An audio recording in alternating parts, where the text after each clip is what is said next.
황혼경제연구소 시청자 여러분 안녕하십니까? 연구소장 임재석입니다. 예전에는 수익률만 잘 나오면 마음이 놓일 거라고들 많이 말씀하셨습니다. 큰 기업은 든든하고 정부 재정은 안전할 거라는 믿음도 널리 퍼져 있었습니다. 그런데 요즘 우리 생활권에서 들려오는 소식은 그 믿음에 자꾸 금을 냅니다. 장을 보러 다니던 대형 마트가 문을 닫는다는 이야기부터 하루는 안도감을 주고 다음 날은 다시 긴장을 키우는 엇갈린 물가 소식까지 마음을 무겁게 만드는 장면이 이어지고 있습니다. 그래서 오늘은 가게와 기업과 정부가 동시에 스트레스를 받는 이 국면을 차분히 점검하겠습니다. 그리고 수익률만 쫓는 관성에서 벗어나 원금과 기간과 수익률을 함께 균형 있게 관리하는 실전 프레임을 삶의 속도로 정리해 드리겠습니다. 오늘은 식탁에서 가족과 바로 이야기 나눌 수 있도록 표현은 쉽고 내용은 단단하게 풀어가겠습니다. 조급함을 조금 내려놓고 천천히 그러나 꾸준히 함께 가보시지요. 요즘 가장 크게 체감되는 변화는 멀리 있는 것이 지표가 아니라 집 근처에서 벌어집니다.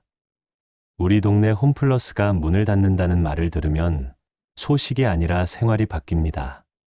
장을 보던 동선이 끊기고 아이와 함께 들르던 코너의 불이 꺼지면 동네 상권의 온도도 내려갑니다. 경기에 둔감하다고 여겨지던 대형 유통이 흔들리는 모습은 가게가 얼마나 조심스럽게 지갑을 여는지 그대로 보여줍니다. 카드 명세서를 펼쳐보면 불필요한 지출을 덜어내려는 습관이 자리 잡고 있다는 것도 알 수 있습니다.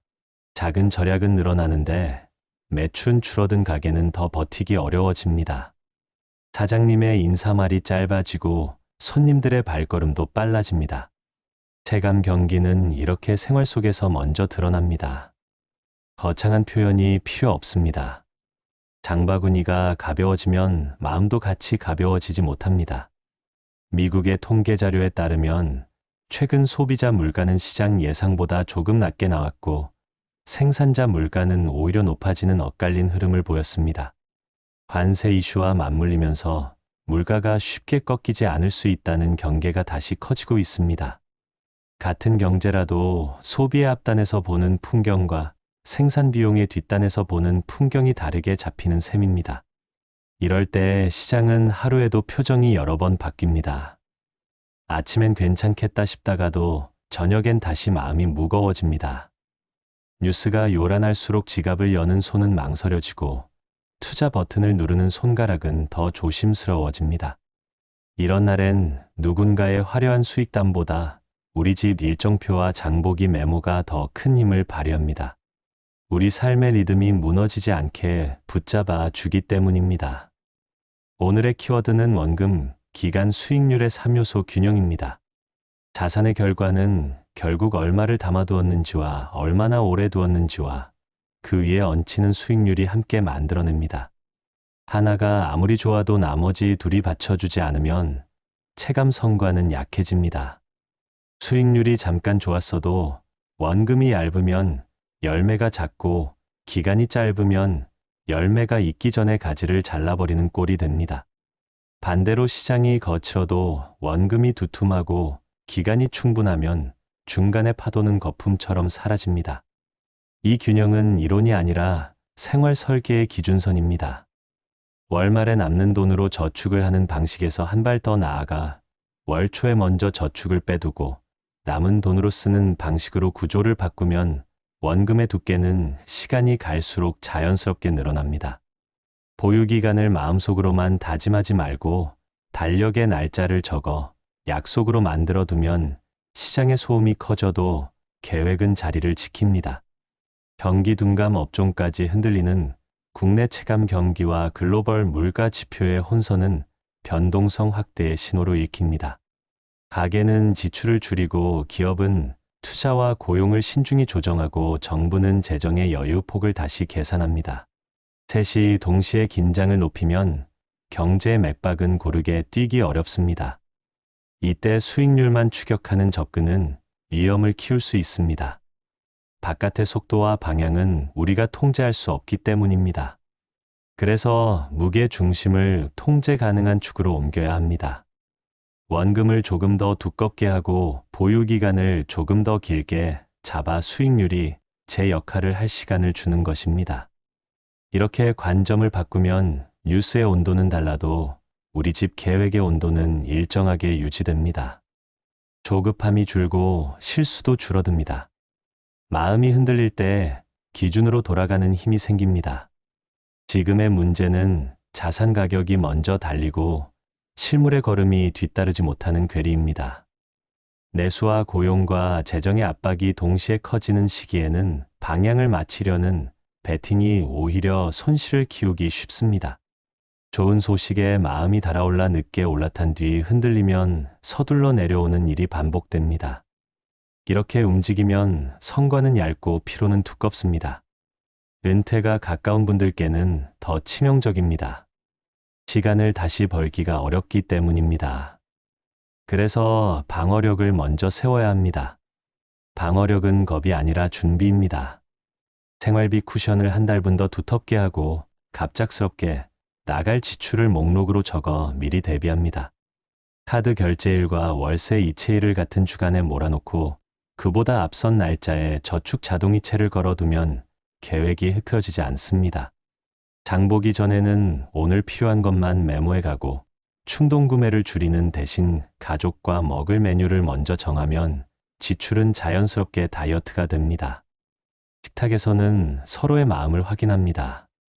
이번 달에는 어디서 얼마를 비워낼지 말을 맞추고 작은 추가 소득이 생기면 절반은 생활비 보강으로 절반은 원금 확대에 쓰자고 합의합니다. 이렇게 정한 규칙은 어려울수록 위력을 발휘합니다. 해결책의 첫 줄은 원금을 올해 기준으로 10% 더하는 계획입니다. 막연하면 움직이지 않습니다. 그래서 작게 쪼개야 합니다. 한 달에 얼마가 아니라 한 주에 무엇을 어떻게 바꿀지로 내려오면 길이 보입니다. 요일별로 정해진 지출 중 꼭 필요한 것과 미룰 수 있는 것을 구분하고 미룰 수 있는 것은 보류합니다. 구독 서비스는 목록을 만들어 꼭 쓰는 것만 남기고 남은 돈은 자동으로 저축 통장으로 이동하게 만듭니다. 통장의 이름도 바꿉니다. 여행 통장처럼 느린 돈 통장을 만들어 만지지 않을 약속을 붙입니다. 이름을 바꾸면 마음이 달라지고 마음이 달라지면 손이 달라집니다. 생활의 구조가 바뀌면 10%는 벽이 아니라 계단이 됩니다. 다음 줄은 보유 기간을 최소 3년에서 5년으로 확정하는 일입니다. 기간이 서면 마음이 흔들릴 때 붙잡을 손잡이가 생깁니다. 급한 돈과 느린 돈을 분리하고 느린 돈에는 서로의 서명을 붙입니다. 배우자와 함께 목표 날짜를 달력에 표시하고 휴대전화 일정에도 기록합니다. 한 달에 한 번 가족 점검을 하되 성과를 따지지 말고 계획을 지켰는지만 확인합니다. 성과는 시장이 주는 것이고 계획은 우리가 지키는 것입니다. 점검은 짧고 규칙적으로 하는 것이 좋습니다. 길고 자세하면 지치고 짧고 자주 하면 습관이 됩니다. 기간이 자리를 잡으면 중간에 소음은 줄고 큰 흐름이 보입니다. 천천히 그러나 꾸준히라는 박자가 몸에 배이면 오르내림은 배경이 되고 방향은 목적이 됩니다. 마지막 줄은 수익률 기대를 보조로 두고 리스크 관리를 앞세우는 태도입니다. 리스크 관리는 기회를 포기하는 것이 아니라 기회를 오래 잡기 위한 장치입니다. 현금 흐름표를 한 장 만들고 생활비 쿠션의 목표를 정합니다. 예기치 않은 지출 목록을 만들고 우선순위를 붙입니다. 뉴스가 요란해도 내 표를 먼저 봅니다. 금리와 환율과 물가에 대한 헤드라인이 마음을 자극해도 자동이체가 먼저 흘러가면 계획은 살아 있습니다. 자산 배분을 크게 바꾸기보다 생활 루틴을 단단히 하는 쪽이 효과적입니다. 아침엔 계좌 잔액을 보지 말고 오늘 해야 할 생활 루틴을 먼저 체크합니다. 저녁에는 수익을 계산하지 말고 계획을 지킨 항목을 칭찬합니다. 스스로에게 작은 보상을 주면 다음 날도 같은 박자로 움직일 힘이 생깁니다. 이렇게 하루를 쌓으면 한 달이 달라지고 한 해가 달라집니다. 오늘 내용을 정리하겠습니다. 돌아볼 것은 세 가지입니다. 첫째는 원금을 올해 10% 더할 현실적 계획입니다. 월별과 분기별로 얼마를 비워내 누적 10%를 채울지 손에 잡히게 적어 보십시오. 절약의 고통을 늘리는 방식이 아니라 지출의 순서를 바꾸는 정돈으로 접근하면 오래갑니다. 필요한 지출을 앞에 두고 유혹의 지출을 뒤로 미루면 자연스레 비워낼 여지가 생깁니다. 둘째는 보유기간 3년에서 5년을 지킬 자금과 심리 설계입니다. 급한 돈은 따로 두어 중간에 꺼내지 않게 하고 점검의 기준은 수익이 아니라 계획 유지로 잡으십시오. 이 기준이 있어야 뉴스 한 줄에 하루의 마음이 흔들리지 않습니다. 셋째는 수익률 집착을 낮추고 변동성과 과열에 대비한 리스크 관리가 실제로 작동하는지입니다. 생활비 쿠션과 비상자금과 자동이체와 점검 루틴이 돌아가고 있는지 확인하십시오. 세 가지가 갖춰지면 외부의 소음은 커 보여도 우리 집의 발걸음은 묵직해집니다. 불확실한 시기일수록 기준을 단순하게 만들고 실행을 꾸준하게 하는 집이 끝까지 버팁니다. 오늘의 요지는 어렵다고 더 센 베팅을 하는 것이 아니라 내가 통제할 수 있는 축을 굵게 만드는 일입니다. 원금과 기간과 수익률의 균형을 오늘부터 생활 속 한 줄 규칙으로 심어 보시기 바랍니다. 저녁 식탁에서 배우자와 이번 달에는 어디서 얼마를 비워낼지 이야기해 보시고 느린 돈 통장의 이름을 함께 정해 보시기 바랍니다.